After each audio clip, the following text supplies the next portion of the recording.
আসসালামু আলাইকুম প্রিয় শিক্ষার্থী, আশা করি সবাই অনেক অনেক ভালো আছো। আজকে আমরা 200 এই সংখ্যার পূর্বের সংখ্যা নির্ণয় করব। এই সংখ্যার পূর্বের সংখ্যা নির্ণয় করার জন্য এটা কেমন সংখ্যা আমাদেরকে এটা দেখতে হবে। এই সংখ্যার নিচে আমরা দেখছি একটা ভিত্তি বা বেস দেওয়া আছে 16, আর যেখানে 16 ভিত্তি বা বেস দেওয়া থাকবে আমরা জানি সেটা হচ্ছে একটা হেক্সাডেসিমেল সংখ্যা। তাহলে 200 একটা হেক্সাডেসিমেল সংখ্যা, এই সংখ্যার আমরা পূর্বের সংখ্যা নির্ণয় করব। আমরা জানি পূর্বের সংখ্যা নির্ণয় করার জন্য এই সংখ্যা থেকে আমরা কি বিয়োগ করব? 1 বিয়োগ করব। তাহলে আমরা লিখছি এখানে 200, এই সংখ্যা থেকে আমরা কি বিয়োগ করব? 1 বিয়োগ করব। এখন এটা বিয়োগ করার সময় আমাদেরকে দেখতে হবে ডান পাশে উপরের সংখ্যাটা যদি ছোট হয়, নিচের সংখ্যা যদি বড় হয়, তাহলে উপরের সংখ্যাটাকে বড় করতে হবে, না হলে বিয়োগ করা যাবে না। এই সংখ্যাকে বড় করার জন্য আমরা শূন্যের সাথে তার ভিত্তি বা 16 আমরা কি করব? যোগ করব। তাহলে শূন্যের সাথে যদি আমরা 16 যোগ করি তাহলে পাচ্ছি কত? আমরা 16। এই 16 থেকে যদি আমরা 1 বিয়োগ করি তাহলে পাচ্ছি আমরা কত? 15। আর 15 অর্থ কত? আমরা জানি f। তাহলে আমরা লিখতে পারি এখানে f। ওকে, এখানে যে আমি 16 যোগ করেছি, এই 16 অর্থ হচ্ছে ভিত্তি আমরা যোগ করেছি। ভিত্তি যোগ করেছি কয়বার? একবার। এই যে একবার যোগ করেছি, এই যে হাতের সংখ্যা আছে, এই হাতের সংখ্যাটা আমরা এখানে দিয়ে দিব। ওকে, এই হাতের সংখ্যাটা কি করব? এখানে আমরা দিয়ে দিব। আমরা যে একবার এখানে 16 যোগ করেছি এই কারণে আমরা এটা তাকে দিয়ে দিব এর আগের সংখ্যাকে। তাহলে এখন আমরা দেখছি উপরের সংখ্যা হচ্ছে আমাদের কত? 0, আর নিচের সংখ্যা হচ্ছে আমাদের কত? 1। তাহলে 0 হচ্ছে ছোট, 1 হচ্ছে বড়। তাহলে এবারে আমরা কি করব? আবার তার ভিত্তি আমরা 16 যোগ করব। তাহলে পাচ্ছি কত? আমরা 16। 16 থেকে আমরা 1 বিয়োগ করলে পাচ্ছি কত? আমরা 15। আর 15 অর্থ কত? 15 অর্থ হচ্ছে f। আমরা f এটা এখানে কি করব? আবার লিখব। এখন এখানে যে আমরা 16 ভিত্তি যোগ করেছি, এই 16 যোগ করা মানে হচ্ছে আমরা এখানে ভিত্তি একবার যোগ করা। এই যে 1 এটা আমরা তার আগের সংখ্যাকে আবার কি করব? দিয়ে দিব। যেটা আমরা নিয়েছি সেটা আবার কি করব? দিয়ে দিব। এখন আমাদের উপরের সংখ্যা হচ্ছে 2 আর নিচের সংখ্যা হচ্ছে আমাদের কত? 1। তাহলে 2 হচ্ছে বড় সংখ্যা আর 1 হচ্ছে ছোট সংখ্যা। তাহলে বড় সংখ্যা থেকে ছোট সংখ্যা সরাসরি বিয়োগ করা যায়, এখানে কোনো হাতে বা ভিত্তি বা যোগ করার কোনো প্রয়োজন নেই।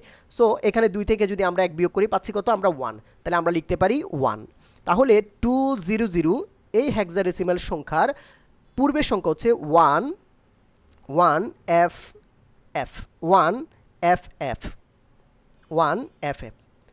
ঠিক আছে, আশা করি সবাই বুঝেছো। আরেকটা অঙ্ক দেখবো আমরা, গুরুত্বপূর্ণ আরেকটা অঙ্ক।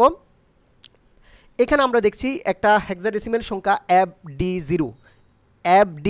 এই সংখ্যার আমরা পূর্বের সংখ্যা নির্ণয় করব। তো এই সংখ্যার পূর্বের সংখ্যা নির্ণয় করার জন্য আমরা এই সংখ্যা থেকে বরাবরের মতোই আমরা কি করব? 1 বিয়োগ করব। ওকে, তাহলে বরাবর যদি আমরা 1 বিয়োগ করি তাহলে আমরা ডান পাশে দেখব উপরের সংখ্যা হচ্ছে আমাদের 0, নিচের সংখ্যা হচ্ছে আমাদের 1। তাহলে 0 হচ্ছে ছোট, 1 হচ্ছে বড়।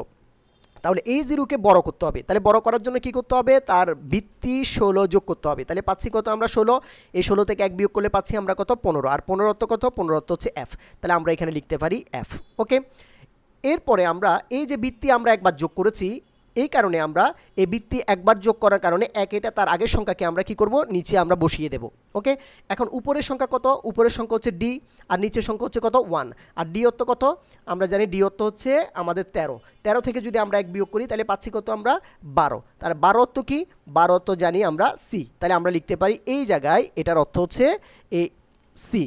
ওকে, d অর্থ হচ্ছে 13। 13 থেকে যদি আমরা 1 বিয়োগ করি পাচ্ছি 12। আর 12 অর্থ কি? 12 অর্থ হচ্ছে হেক্সাডেসিমাল সংখ্যায় কি? c। তাহলে আমরা লিখতে পারলাম c।